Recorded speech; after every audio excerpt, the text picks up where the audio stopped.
So I recently made a video all about how wonder effects work in Super Mario Bros. Wonder, and how we can modify them and stuff like that. But in that video, I kind of intentionally skipped over a specific category of wonder effects, namely wonder transformations, because at the time I didn't really understand how they worked. The Wonder Tag object, which controls parameters for each Wonder effect, has a player morph type value, and sure enough, this value only appears as something other than 0 in levels that feature a Wonder transformation.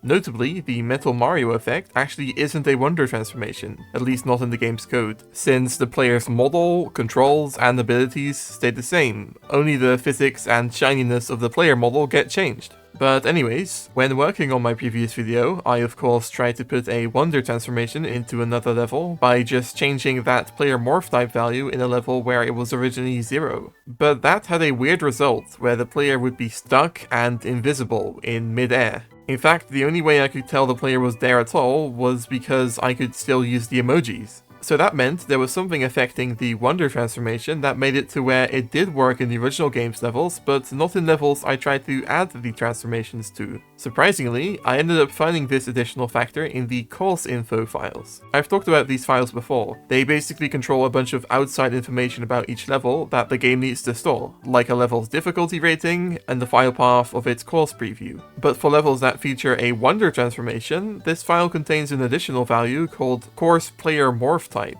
Karibo here is Japanese for Goomba, so this is the additional factor I was looking for. So I added this value to 1-1, and sure enough, here we go, the Goomba transformation in 1-1. Epic.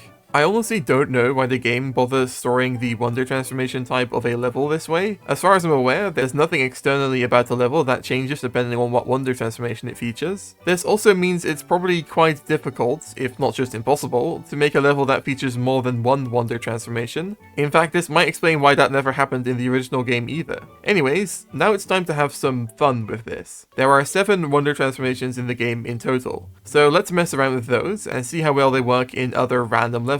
First of all, let's try using the Wubba in 1-1. All we gotta do to get it in there is to change the course player morph type to slime and make sure the morph player type in the Wonder tag is the corresponding value for the Wubba. Let's check this out in game, and yeah, cool, that works. The interaction with the pipes feels a bit weird, but for the most part, this all feels pretty natural. Wait, what is happening? Oh, okay, I guess maybe it's trying to interact with the water the same way Wubbas normally interact with the goo in the original game. God, that's weird. I'm like totally getting stuck as well. This is super strange. Well, that still worked for the most part, but yeah, the water was interesting. Okay, I have a funny idea for 1-2. Let's see if this works.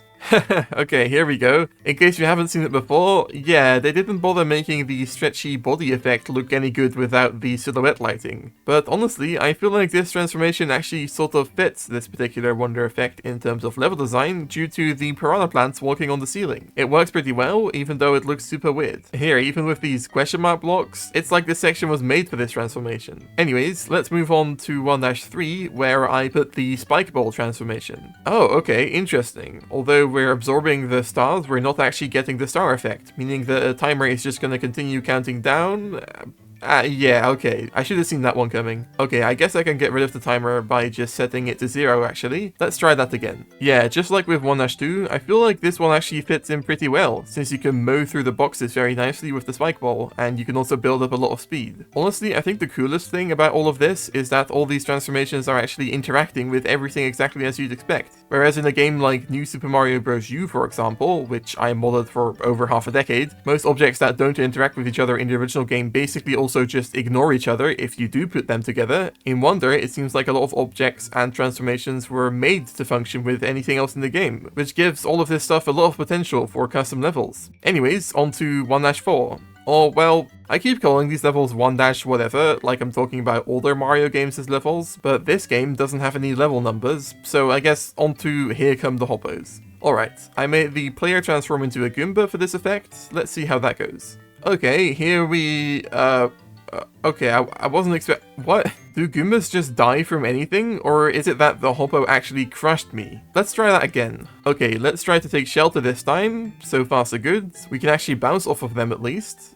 Okay, I'm not sure if there's much we can do at this point. Yeah, well, okay, so we are getting crushed, I guess. Interesting. Well, you learn something new every day, I guess. Becoming a Goomba actually makes hoppos a bit of a threat, though that's probably too punishing to actually be used in a level, in my opinion. It would have been fun to see how a Wonder transformation interacts with the Bull Rush Stampede, but sadly I haven't figured out a way of getting a Wonder transformation to work in that level. Due to the way the cutscene for the Stampede works and whatnot, simply changing the morph type results in the Wonder effect getting stuck halfway through like this. This is probably because this puffy block thing doesn't have an animation for looking to the left, the way the player normally does in this section. Oh well, let's try that transformation in a different level. Yeah, there we go. Now we're this weird puffy block thing in some other random level. Amazing. I don't think there's anything that noteworthy here. Once again, everything pretty much works like you'd expect, which is fantastic news for potential custom levels. I feel like the P-balloon effect would work pretty well in the Skating Koopas level, so let's give that a shot. Alright, here it is. It's really cool to see the way the Skating Koopas bounce off of the balloon. Honestly, wasn't expecting that to work that way, but I suppose it makes sense. You know, this whole glowing slopes Skating Koopas Wonder effect might be one of my least favorite in the game. I actually unironically like it more using the P-balloon. Though I suppose there's basically no way of taking damage now, so it's not that interesting in terms of difficulty. But still, that worked really well. Okay, one more added transformation. Let's see if the Hoppy Cat works during the Spike music section.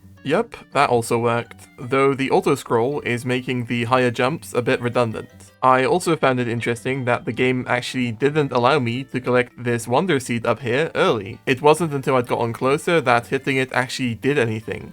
So that's all the Wonder transformations. Clearly they all work pretty much perfectly outside of their intended sections in the original game. This means they'll actually be one of the easier Wonder effects to set up for potential future custom levels, since they don't require any additional stuff to get triggered or anything like that. Another thing some people have asked me about when it comes to Wonder effects is whether we can take the Mini Mega effect from the Bowser Jr. fight and put it into a normal level. However, as far as I'm aware, that effect is actually a part of the fight itself. It's not like Bowser Jr. actually triggers a Wonder tag behind the scenes, meaning we can't easily take the effect away from the fight. Though it might be possible to extract the part of the game's code that's used for this effect and add it as a Wonder effect.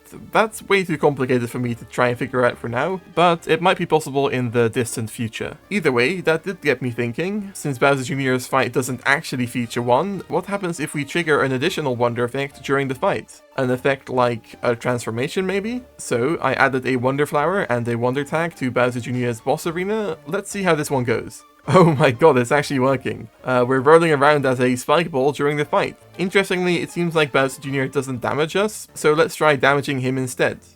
Okay, so far so good. Weird how we just got pushed by the camera. Let's see if we become a big ball now. Okay, so when the game tried to make us bigger, it seems to have resized our position, which got us stuck off screen and thus instantly killed us. Well, that's a shame. I guess I should try a different transformation. How about the Puffy block? Here we go. I suppose I shouldn't be surprised that Bowser Jr. doesn't damage the player this way. I like how we can still push him around though. Okay, so can we damage him? Doesn't seem like it either. Yeah, no matter what I try, I can't damage him. Not even crushing him into the wall works.